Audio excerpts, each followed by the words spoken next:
Olá, amigos do YouTube.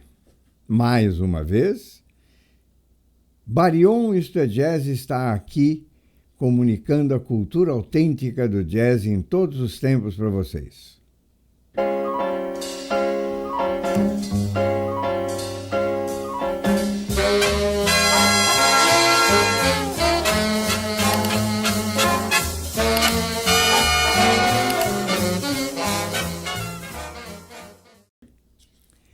Hoje, dando continuidade, claro, né, ao universo do jazz, porque o jazz,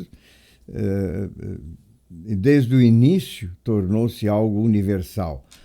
Foram se acumulando muitas influências e tornou-se tão grande que é um universo. O jazz é um universo musical.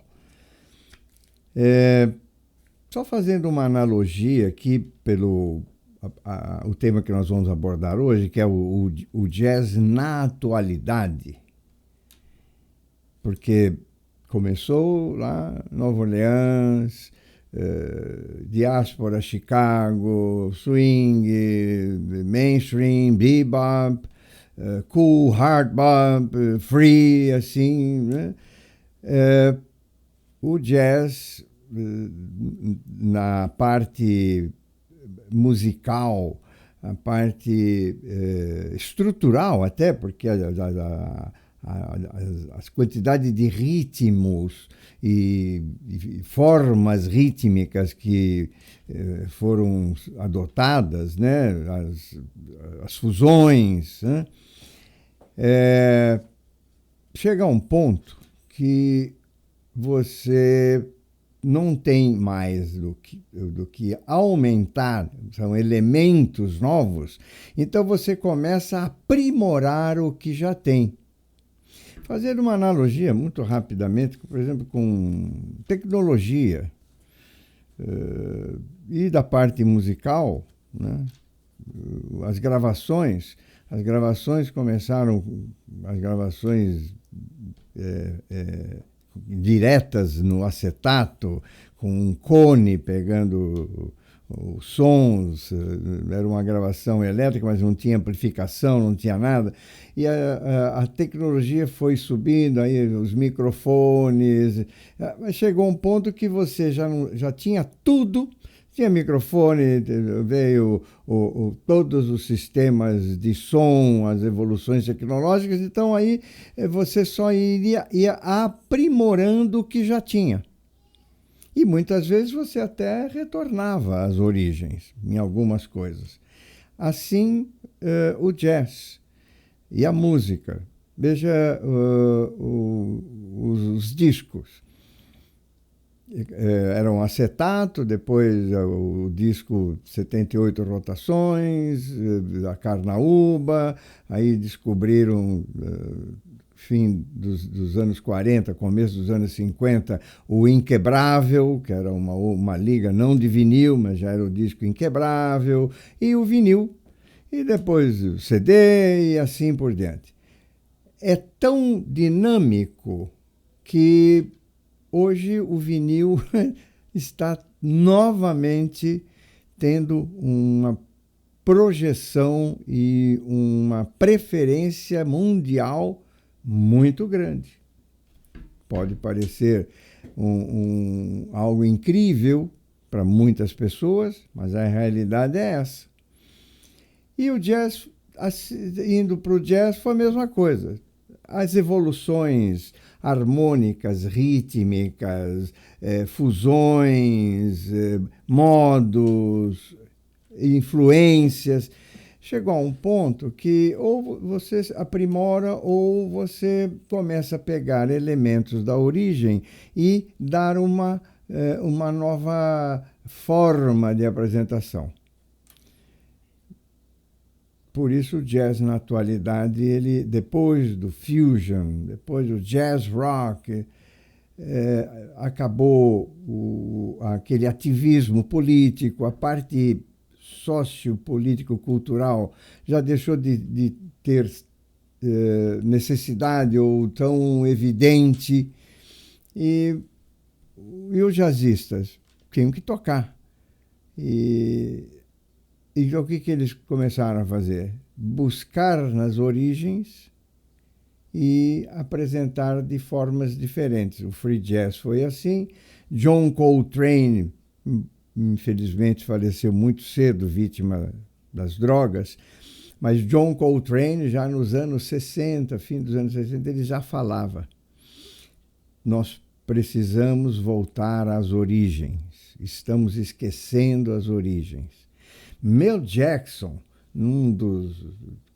das inúmeras apresentações e palestras e clínicas, ele falava: o jazz não pode, ele dava um exemplo rítmico, o jazz não pode perder o tim, tim, tim, tim, tim, tim, tim de condução no prato. O Mel Jackson, do Modern Jazz Quartet, já falava isso. Ó, isso tudo para dizer o seguinte: a coisa caminhou, free, fusion, e aí? Acaba o jazz, os músicos somem? Não, eles continuaram. Só que o que eles inovaram estava registrado na história. Mas e agora? O que nós vamos fazer? Outros músicos surgiram, músicos que começaram a aparecer nos anos 70, 80, não eram músicos que vinham lá dos anos 50, 60, procurando inovações. E isso ficou muito evidente numa capa da revista Time, de 1990, que foi estampado na capa o trompetista, ele é de Nova Orleans, Wynton Marsalis. Wynton Marsalis era um músico erudito,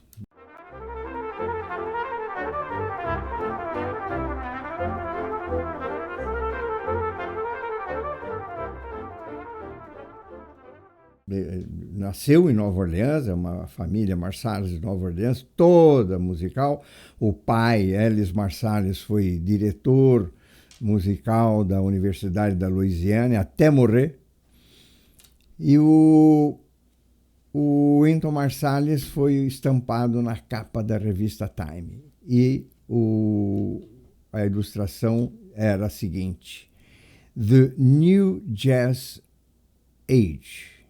Quer dizer, a nova era do jazz, nova idade do jazz, uma tradução literal. Mas era uma nova cara, né?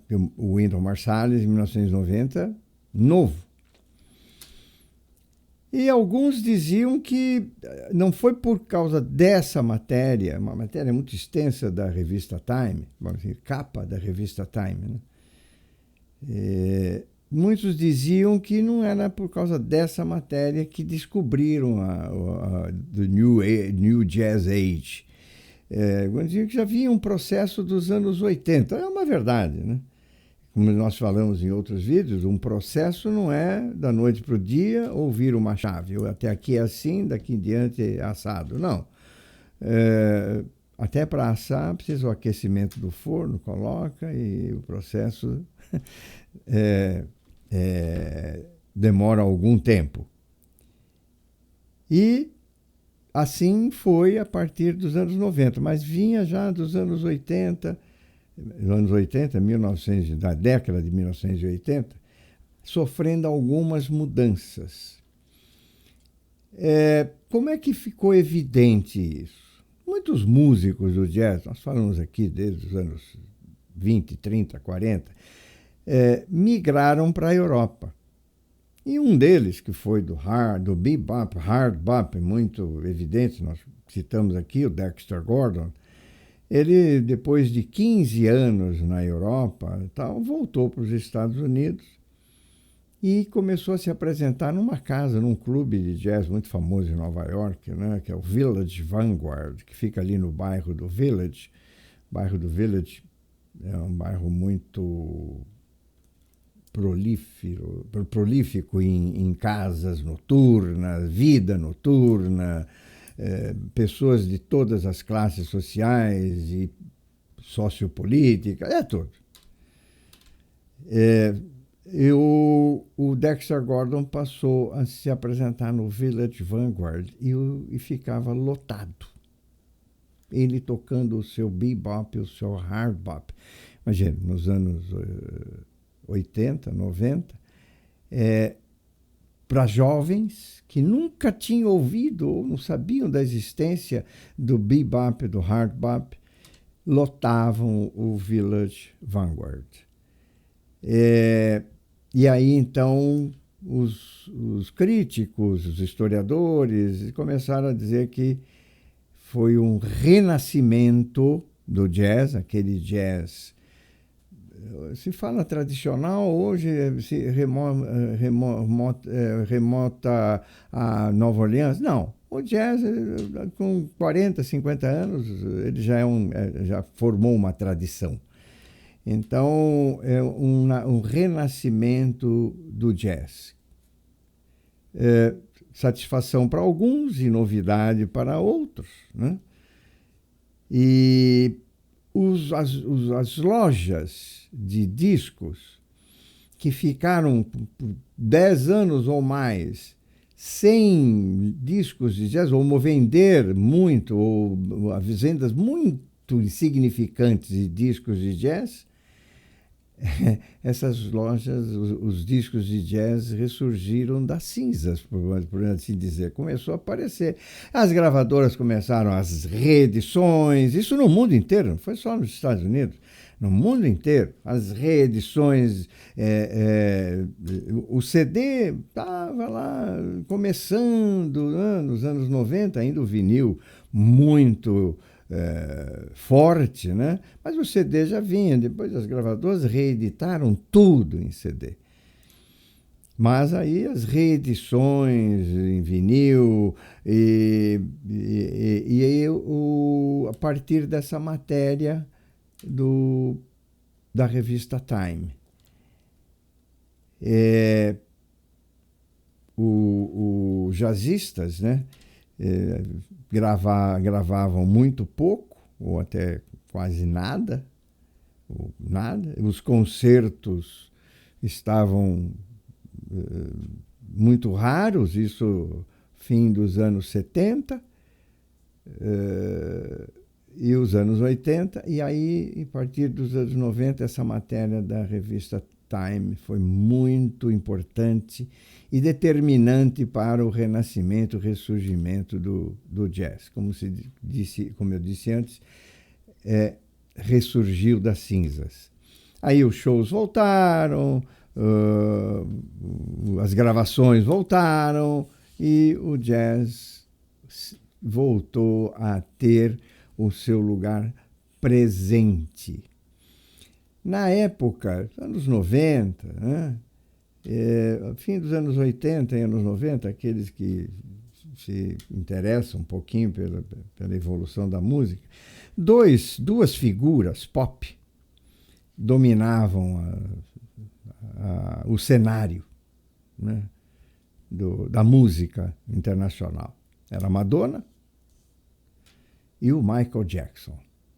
Michael Jackson, depois que se afastou da família, né? Inicialmente, lá atrás, ele era o solista do The Jackson 5. Ele foi a gravação, a carreira individual, né? E teve não digo, a sorte ou as circunstâncias favoráveis de juntar-se com o Quincy Jones, que é jazzista. Ele teve a felicidade para ambos, claro, se unirem, porque o Quincy Jones foi o que produziu tanto a parte musical e artística. O Quincy Jones produziu o primeiro sucesso do Michael Jackson, né? Foi o álbum Thriller, né? Todo mundo sabe, produção do Quincy Jones, que era jazzista, né? E o jazz essa época, o cenário musical, a música pop, o jazz estava voltando, né, para aqueles aficionados anteriores e os jovens novos que estavam assistindo. E o jazz começou a aparecer, ainda muito timidamente, mas nos anos 90 voltando. Depois, isso tudo dizendo que estava voltando, porque com a morte do Louis Armstrong, lá em 1971, né, ele morreu 6 de julho de 1971, e depois também, na época do rei do jazz, do Paul Whiteman, do rei do swing com Goodman, os festivais de 70 e 80 de Montreux, na Suíça, enfim, o jazz ficou assim, num estado letárgico, mas nos anos 90, depois dessa matéria, ele começou a reaparecer com muita força, hein? E começou a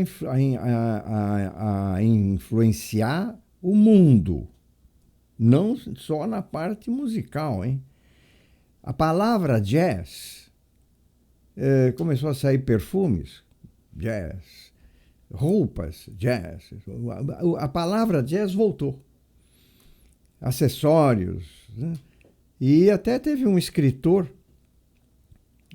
romancista, né? Não era um historiador de jazz, mas era nem crítico, mas era um romancista. Mas ele relatava alguns fatos históricos do jazz, romanceados, até verídicos, claro, que era o Scott Fitzgerald. E isso também contribuiu para que as pessoas lessem, porque ele era um escritor muito lido no mundo. Sempre foi um best-seller. E esse renascimento, que muitos não acreditavam, que um dia, né, nos anos 70, 80, que um dia o jazz pudesse ter aquela projeção que sempre teve através do século, né? E até tem pessoas que citam aí que as compras, como eu falei, nas lojas de disco, as pessoas interessadas, os aficionados, aqueles colecionadores, né, que já tinham encostado seus discos de vinil e tal, tiraram a poeira e começaram a ouvir novamente os seus discos de jazz. Os músicos saídos dos conservatórios musicais pelo mundo,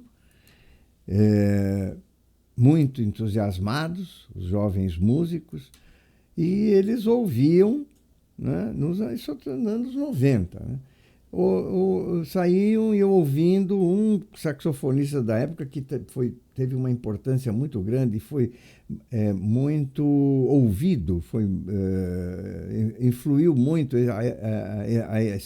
esses jovens músicos, né, que foi o Joe Henderson. Ele trazia aquela linguagem do bebop, hard bop, era muito semelhante a Sonny Rollins, né, mas já com uma elegância enorme, né? E Art Blakey com os Jazz Messengers, o Wynton Marsalis, quando deixou de se dedicar à música erudita, nós colocamos lá atrás o Wynton Marsalis, quando foi a capa, nós colocamos o Moto Perpétuo de Paganini nele no trumpet, né? E depois que ele deixou a música erudita, ele foi junto com o irmão, Branford, que era saxofonista, foram contratados pelo Art Blakey, que era o líder do Jazz Messenger. Enfim, tudo voltou à normalidade, com a volta às origens. Tanto as origens que hoje, atualmente, o Wynton Marsalis, ele toca todo o repertório de Nova Orleans com arranjos dele, mas a linguagem e a célula rítmica de Nova Orleans. Está nos vídeos.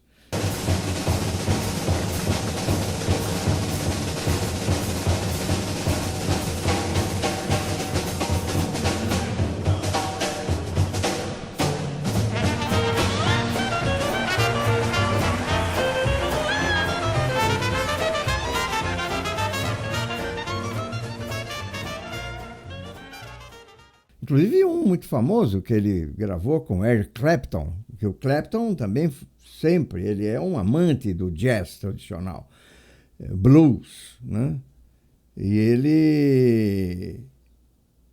O Wynton Marsalis até hoje se apresenta dessa forma. É um trompetista que toca todas as linguagens do jazz, todas, desde o brass band até o free, o avant-garde, tudo. E os irmãos a mesma coisa, né? O Branford Marsalis, saxofonista, a mesma coisa. É uma família espetacular. Os meios de comunicação sempre tiveram sua evolução tecnológica, né? De qualquer forma, o rádio, lá nos anos 20, 30, depois a televisão, e nos anos 60, os meios de comunicação via satélite já começava. E a transmissão do primeiro homem que pisou na Lua, né, o Neil Armstrong, só um dado histórico aqui, que foi dia 20 de 7 de 69, 20 de julho de 69, as transmissões via satélite pelo mundo todo, né? A primeira transmissão para o mundo foi essa do Homem na Lua. Mas de um show musical foi do Elvis Presley, em 14 de janeiro de 1973. Mais de 1 bilhão, B de Bonifácio, 1 bilhão de televisores ligados e pessoas assistindo ao show do Elvis Presley. Foi o primeiro. Com a facilidade da comunicação cada vez maior, e depois o mundo ficou pequeno. O satélite, você fala aqui, está lá imediatamente, né? Troca de informações das culturas orientais, ocidentais, né, passaram a ser muito mais dinâmicas, porque antes tinha a imagem, mas a imagem para chegar, gravava aqui, transmitia lá depois, tinha rádio, televisão, mas não havia uma transmissão simultânea pelo mundo. Depois das comunicações via satélite, isso foi possível. Aí, então, o Oriente, o Ocidente e tal, e passou a aparecer a época da world music, a música do mundo, ou a música mundial. E o jazz voltou a ser uma linguagem internacional. Músicos russos, australianos, japoneses, né, começaram a tocar o jazz com aquela linguagem do Harlem, né, dos anos 20 e 30 de Nova York, 40. O Kansas City, do Count Basie, que nós abordamos ali, o estilo Kansas. O estilo Nova Orleans, brass bands, e o estilo Chicago. Isso tudo voltou à cena no mundo inteiro, pela facilidade de comunicação. Um músico norueguês, muito importante também, que se destacou, que era Jan Garbarek. Ele fez uma linguagem dele própria, que ele fez um mix da linguagem do Parker, do bebop, com o Coltrane, o progressivo free, com a música folclórica, né? Muito bonito, um espetáculo, né? E o bebop estava de volta. Os músicos hoje, no mundo todo, o free causou impacto, deu origem ao jazz rock, ao fusion e tal, só que não atingiu aquela massa popular que, ou se lá se esperavam que atingiria ou não, mas não atingiu. E o jazz ressurgiu das cinzas, o jazz tradicional. Hoje, pelo mundo, se toca Dixieland, muito, se toca bebop, se toca hard bop pelo mundo inteiro. Clubes de jazz espalhados pelo mundo. Aqui no Brasil, vários. E músicos tocando assim. E músicos novos, não é que são os coroas, né, Janeiro? Como nós que estamos na segunda juventude. Não, tá dando risada do quê? É a segunda. A segunda. É bom descontrair aqui, né? Por isso aqui não é um podcast, mas a gente dá uma descontraída, né, Janeiro? Mas isso tudo hoje tem uma linguagem com o bebop, com hard bop, com muito swing, e é bem agradável aos ouvidos atualmente. Aquele impacto dos anos 40 passou, né? E até teve filmes retratando essa vida do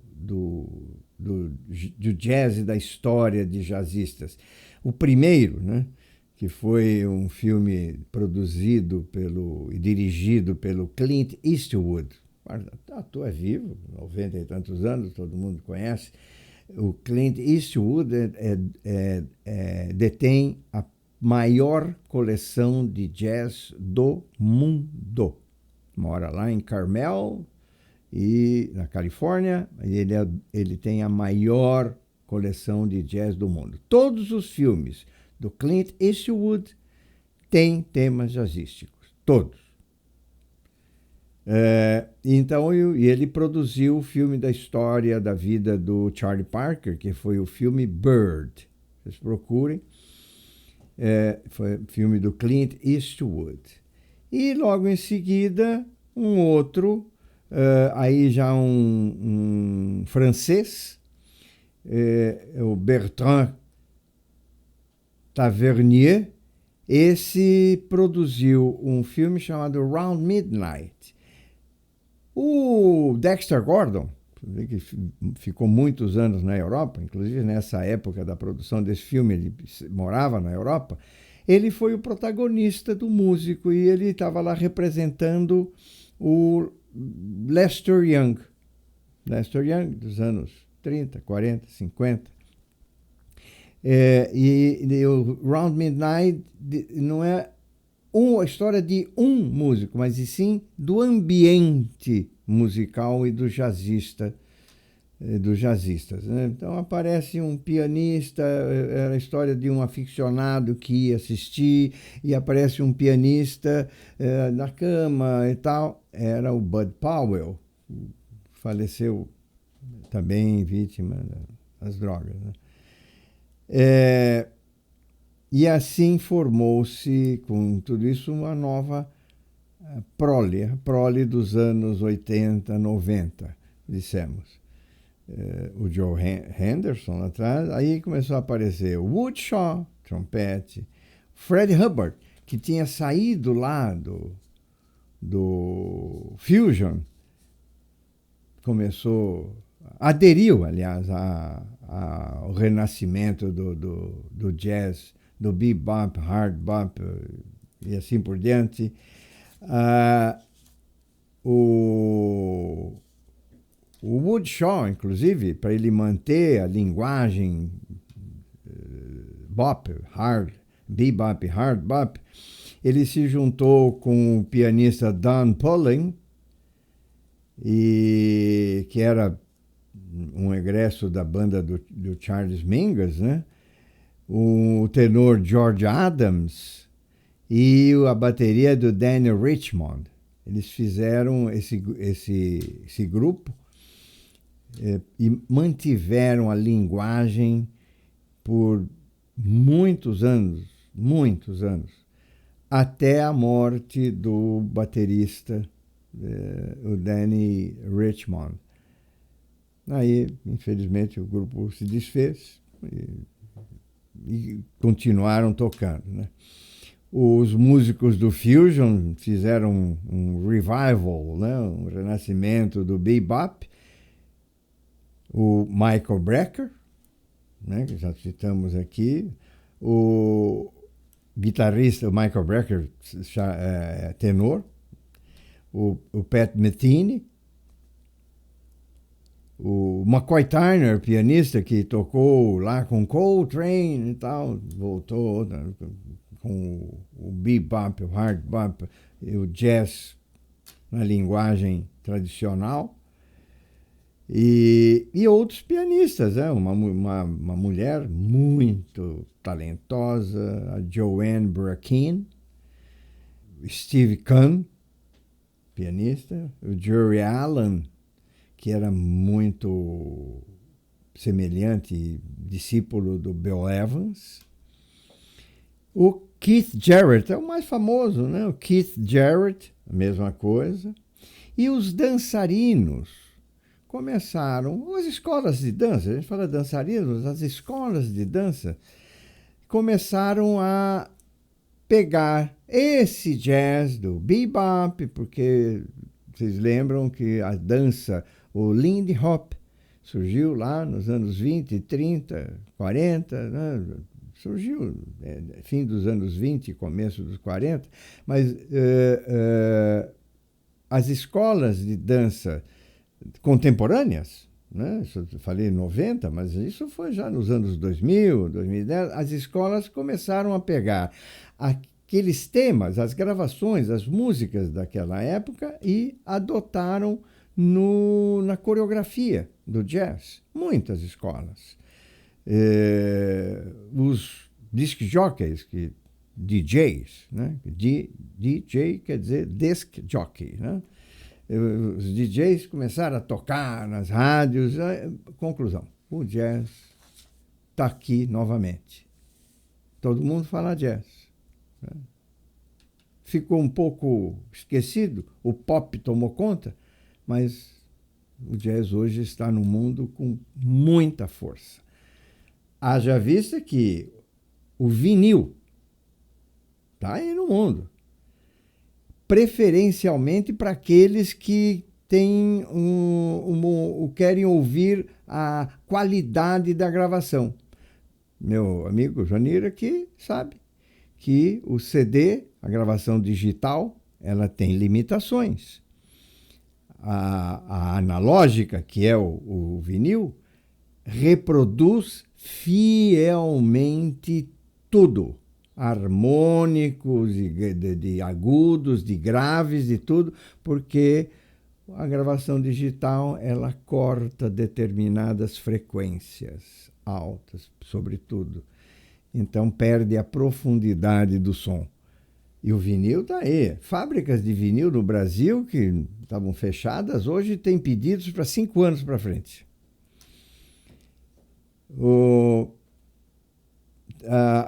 Aquele estilo Nova Orleans, com linguagem contemporânea, tem uma banda que chama-se a Dirty Dozen Brass Band.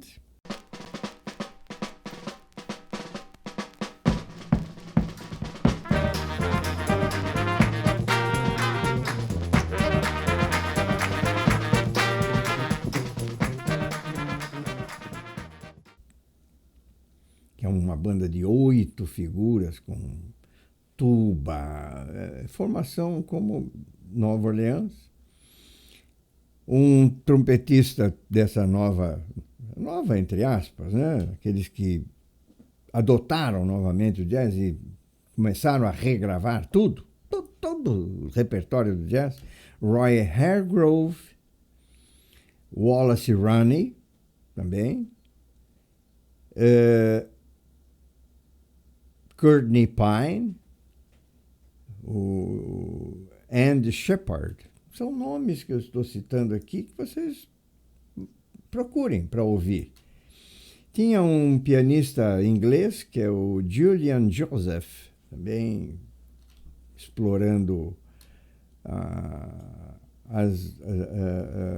tudo que tinha passado pelo jazz. Ele foi fazendo novas experiências. Até músicos do pop fusion, ou fusion pop, que era o David Sanborn, né? O David Sanborn também, o saxofone, né? Também entrou com gravações do jazz tradicional. Steve Coleman, e assim vai, Gary Thomas. São nomes que eu vou citando para vocês fazerem a pesquisa. Vão ouvindo, são músicos que merecem serem ouvidos e vocês precisam ouvir. Greg Osby, né? E na Espanha, na Alemanha, no Japão, na Itália, músicos não tão famosos, mas nos clubes de jazz, aquelas reuniões semi-profissionais ou profissionais, mas sem projeção mundial, né? Isso está aí no YouTube, a internet é muito muito próspera e muito própria para que vocês façam as pesquisas, né? Só para não deixar esquecer, porque a gente fala do mundo inteiro, eu vou citar aqui, meu grande amigo Joanir sabe, vou citar 2 músicos brasileiros. Um é o Vitor Assis Brasil, um saxofonista, que vocês estão vendo aqui, espetacular. Também foi embora muito cedo, levado pelas drogas. E um pianista. Esse eu fico, me perdoem vocês, eu fico emocionado em falar dele. Foi um rapaz que eu conheci faz 20 e poucos anos e ele se projetou de uma forma espetacular.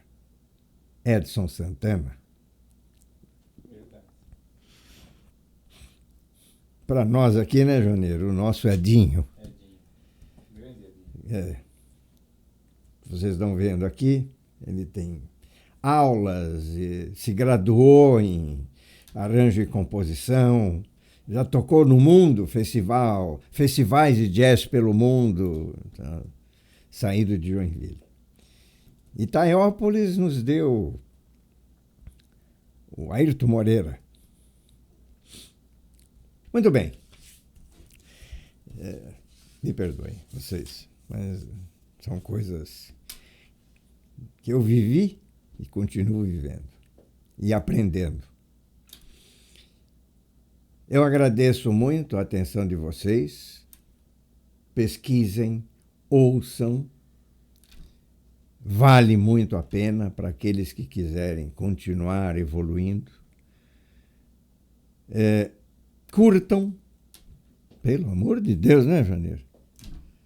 Compartilhem e se inscrevam para que nós possamos continuar. Eu, meu amigo Joanir Maia, levando para vocês o Barion, isto é jazz, Joanir na parte técnica, levando para vocês o Barion, isto é jazz, comunicando a cultura autêntica do jazz em todos os tempos. Até lá, se Deus quiser.